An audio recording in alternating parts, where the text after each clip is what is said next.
大家好，同大家介紹下呢個芒果布丁嘅做法啦。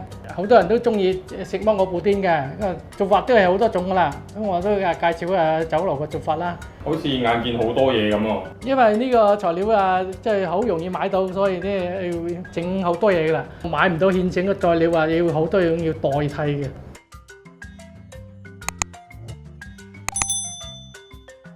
咁而家介紹下材料先啦。見有雪糕嘅，雪糕係代替品嚟㗎，因為要買忌廉咪冇得買。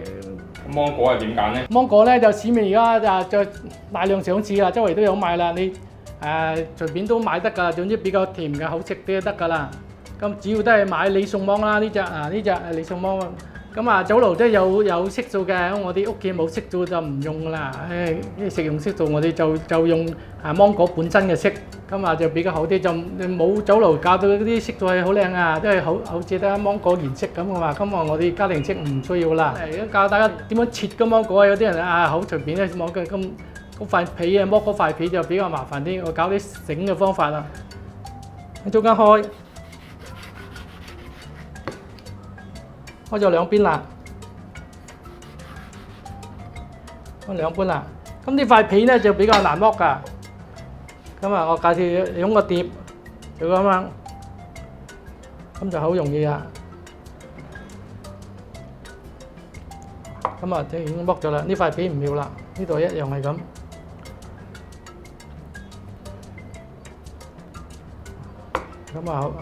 呢個比較容易啊。呢啲你就根本搣開得㗎啦。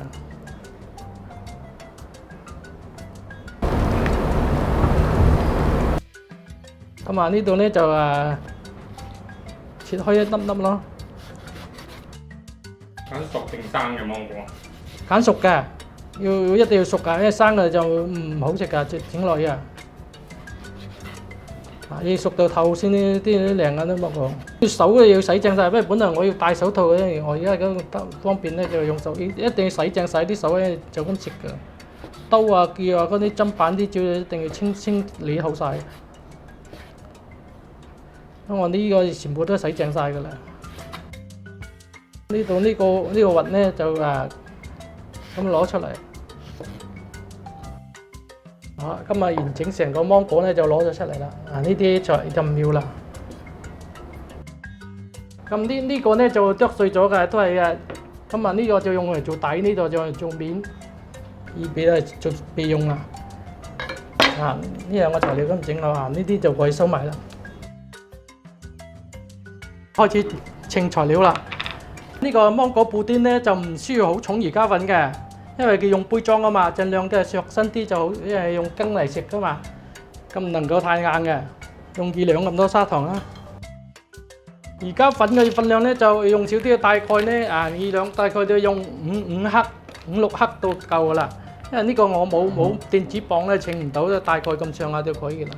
因為呢個唔需要好多而家粉，將糖同埋而家粉要撈勻。跟住咧，我哋要用大約用半斤嘅滾水嚟撞就得噶啦。材料咧又係我用椰汁、用花奶，跟住落埋雪糕嘅做法咧，同做凍糕一樣噶啦，都係要用加冰嚟慢慢將佢推開，然後我哋要布丁就用上杯嘅，上杯就唔需要太埋嘅，就一水咁都得噶啦。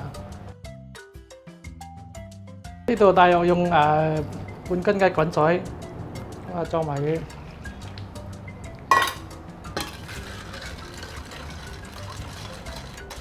因為本身又係唔夠溶㗎，一樣要加熱。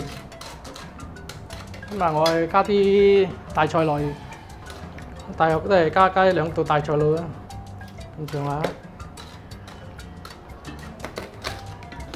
啲酒樓甜品真係好多都用呢個大菜。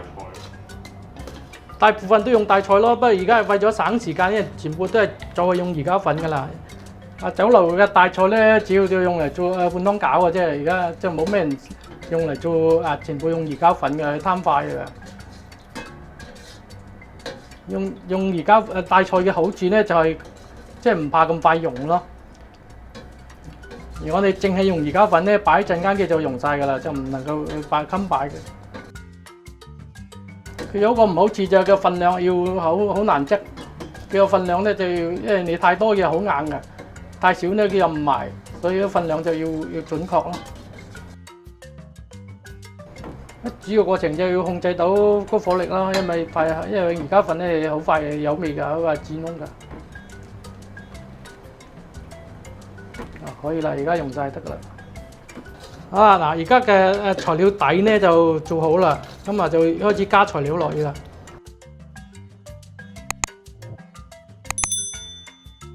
本來酒樓咧就用忌廉嘅，如果我冇忌廉，我咪用雪糕嚟代咯。呢啲份量咧係隨意嘅啫，雪糕就得㗎啦，即係同一種色就得㗎啦。酒樓就用鮮忌廉嘅，用忌廉打起就咁加落去嘅。呢個係冇咩份量㗎，大概嘅咋，即係意到你中意食多啲，好食咪食多啲咪落多啲咯。呢個底啦，咁啊將所有嘅材料倒埋落去得㗎啦。只要搞好個底咧，就將所有材料倒埋落去搞掂。呢啲如果太多咧，就唔使落晒得㗎。咁酒樓咧就有色素教色素嘅，搞到今日色嘅，但係我而家冇咧，就用芒果嗱，呢度打碎咗芒果，呢個係底嚟嘅。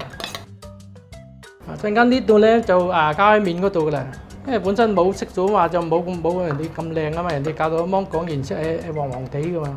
而家淨係得芒果肉嘅色嘅。咁而家要想要埋咧，就要去落冰啦。太多我可以留翻，唔用咁多啦。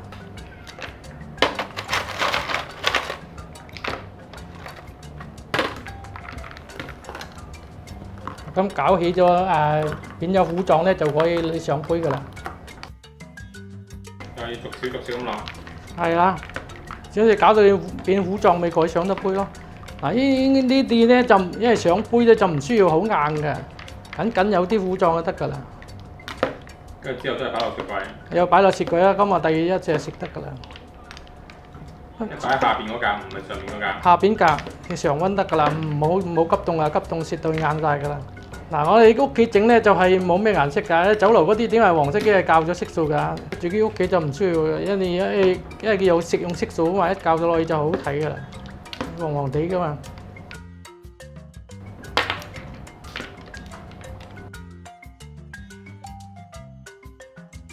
布甸咧就係有好多材料啊，啫喱咧冇嘅，啫喱嘅已經校起晒㗎嘛，即係成品嚟嘅，買翻嚟㗎嘛，就用水嚟撞開得㗎。但係因為佢買翻嚟嗰陣咧就唔夠份量嘅，要自己加份量嘅翻嚟。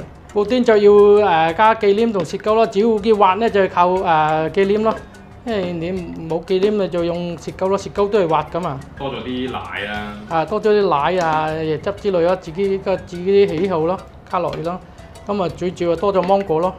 嗰個布甸都係中點㗎，都算比較貴㗎。好多小朋友中意食㗎。而家呢個糊狀就可以啦。而家上咗之後咧，就將呢個上咗面嗰度。酒樓係咪都有咁大杯嘅？酒樓都係呢個份量啊，一樣㗎啦。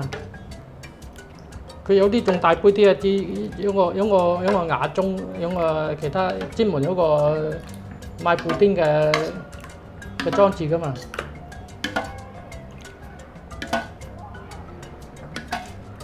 佢屬於呢個名店嚟㗎，布甸啊，屬於酒樓嘅名牌。酒樓嗰啲就冇屋企啲嘅份量咁多嘅，因為佢係效益問題，佢唔會有咁多材料唔食嘅。剩落嗰啲我哋就擺喺面嗰度啦，佢分晒㗎啦。